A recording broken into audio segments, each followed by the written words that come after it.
జై శ్రీరామ్ అందరికీ నమస్కారం వెల్కమ్ టు న్యూస్ అఖండ నేను మీ కస్తూరి శ్రీధర్ మిత్రులారా ప్రతి ఒక్కరు కూడా జాగ్రత్తగా ఉండాలా మీరు ఫోన్లో మాట్లాడుతూ ఉన్నాయి కానీ వచ్చి కొడతారు జాగ్రత్తగా ఉండండి ఏమన్నా నీకేం మెంటల్ ఎవరా ఏం మాట్లాడుతున్నావు అసలు నువ్వు మేము ఫోన్లో మాట్లాడుకుంటా ఉంటే ఎవడు వచ్చి మమ్మల్ని కొట్టేది ఏందని చెప్పి మీరు అనుకుంటారా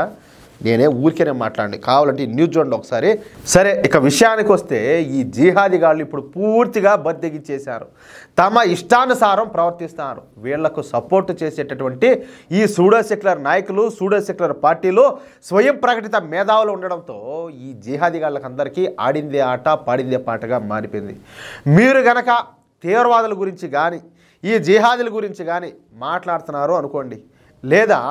పాకిస్తాన్ను తిడుతున్నారు అనుకోండి అంతే ఆ మాటలు కనుక ఈ జిహాదీలు విన్నారంటే వెంటనే వచ్చి మీపై దాడి చేస్తారు మిమ్మల్ని విచక్షణారహితంగా కొడతారు ఎందుకంటే ఈ జిహాదీల దృష్టిలో తీవ్రవాదులు అదేవిధంగా జిహాదీలు ఈ పాకిస్తాను బంగ్లాదేశ్ ఇలాంటివన్నీ కూడా చాలా గొప్ప గొప్ప పదాలు అన్నమాట వాళ్ళ దృష్టిలో ఈ ఒక ఎత్తులో ఒక రేంజ్లో ఉంటాయి అర్థమవుతుందా అంటే మన దేశంలో కూడా మన మధ్యనే ఉంటూ మనతో కలిసి ఉంటూ తీవ్రవాదానికి జిహాదీ సాహిత్యానికి వంతబాడే వాళ్ళు చాలామంది ఉన్నారు తెలీదా మీకు తెలుసా తెలీదా నేను ఈ మాటలే ఊరికే చెప్పడంలే ఉత్తరప్రదేశ్లో ఇలాంటి సంఘటనే ఒకటి జరిగింది 4 రోజుల క్రితం రిటైర్డ్ కర్నల్ సూర్యప్రతాప్ సింగ్ లక్నో వెళ్ళడానికి కాన్పూర్లో ఒక క్యాబ్ అద్దెకి తీసుకున్నాడు సరే కారులో వెళ్తున్నటువంటి సమయంలో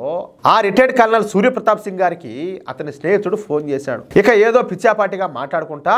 వక్ఫ్ అమెండ్మెంట్ బిల్లు గురించి మాట్లాడుకుంటా ఉన్నారంట ఆ సమయంలో మన రిటైర్డ్ కర్నల్ సూర్యప్రతాప్ సింగ్ గారు ఫోన్లో మాట్లాడుతూ ఈ వక్ఫ్ బిల్లు తప్పనిసరిగా ఉండాలని లేదంటే దేశంలోని హిందువుల ఆస్తులన్నింటినీ కూడా ఈ వక్ఫ్ బోర్డు తీసేసుకుంటా అని చెప్పేసి మాట్లాడాడంట దాంట్లో తప్పే ఉండదు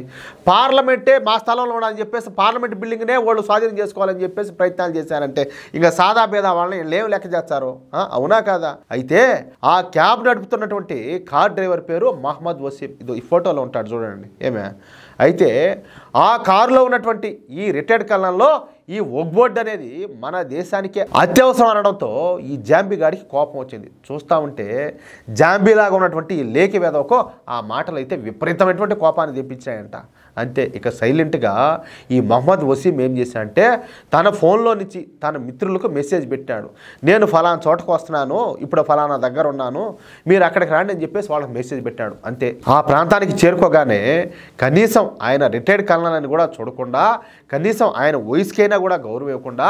సూర్యప్రతాప్ సింగ్ గారిని కారులోంచి కిందికి లాగి ఆయన మీద పడి దాడి చేశారు కర్రలు తీసుకొని ఇష్టానుసారంగా కొట్టారంట కాళ్ళతో తంత అత్యంత దారుణంగా బూతులు తిడతా ఒక 20 నిమిషాల పాటు కొట్టిన తర్వాత ఆయన అక్కడ వదిలేసి ఆయన నుంచి వెళ్ళిపోయినారంట అంటే ఎంత దారుణంగా ప్రవర్తించారో ఒకసారి ఆలోచన చేయండి ఇకపోతే సూర్యప్రతాప్ సింగ్ గారు ఎలాగోలా అక్కడి నుంచి స్టేషన్కి చేరుకొని పోలీస్ కంప్లైంట్ ఇచ్చారు ఇక ఈ కేసును విచారించినటువంటి పోలీసులు ఈ మహమ్మద్ వసీంతో పాటు వాడిని వాడి స్నేహితులను కూడా పట్టుకొని తీసుకొచ్చి అరెస్ట్ చేసి ఈ బండ కేసు బట్టలు ఉతికినట్టు బాధి పారేసినట్టు ఉతికాడు బారేస్తారంట ప్రతి పోలీస్ స్టేషన్లో తిప్పడం ఇప్పుడు ట్రైనింగ్లో ఉండేటటువంటి పోలీసు వాళ్ళు ఉంటారు కదా వాళ్ళకి అప్పగిస్తున్నారు వీళ్ళను ఏది ఎట్టగొట్టాలో నేర్చుకునేదానికి అర్థమవుతుందా సరే ఇక ఆ విషయం అనేది పక్కన పెడితే జరిగిన ఈ దారుణాన్ని ఒకసారి గమనించండి నేను చెప్పేది ఉండదు మీకు అంతా కూడా తెలుసు ఈ జిహాదీలతో ఉండేటప్పుడు జాగ్రత్తగా ఉండండి మీరు సెక్యులర్లైనా ఏమే మీకు అన్ని మతాలు సమానమే అనుకున్నా అందరు దేవుళ్ళు సమానమే అనుకున్నా ఈ జిహాదీలు మాత్రం సెక్యులర్లు కాదు ఏమే వాళ్ళకి అందరు దేవుళ్ళు అన్ని మతాలు సమానం కాదు మీరు అది మాత్రం ఒక పక్కన గుర్తు పెట్టుకొని ఉండాలి లేకపోతే మీకు మాత్రం బాక్సులు బద్దలైపోతాయి దాంట్లో మాత్రం డౌట్ ఏం లే జాగ్రత్తగా ఉండండి ముఖ్యంగా మీ కుటుంబం యొక్క సురక్షితమైన ప్రయాణం కోసం అసలు ఆ బండి ఎవరిది డ్రైవర్ ఎవరు వాళ్ళు ఎలాంటి వాళ్ళో చూసి బుక్ చేసుకోవాలి లేకపోతే ఇలాంటి అనుభవాలు మీకు కూడా ఎదురవుతాయి మీ డబ్బు ఎవరి జబ్బుల్లోకి వెళ్తుందో ఒకసారి చూసుకోండి ఓటు బ్యాంకు కోసం ఈ జిహాదీ ముఖ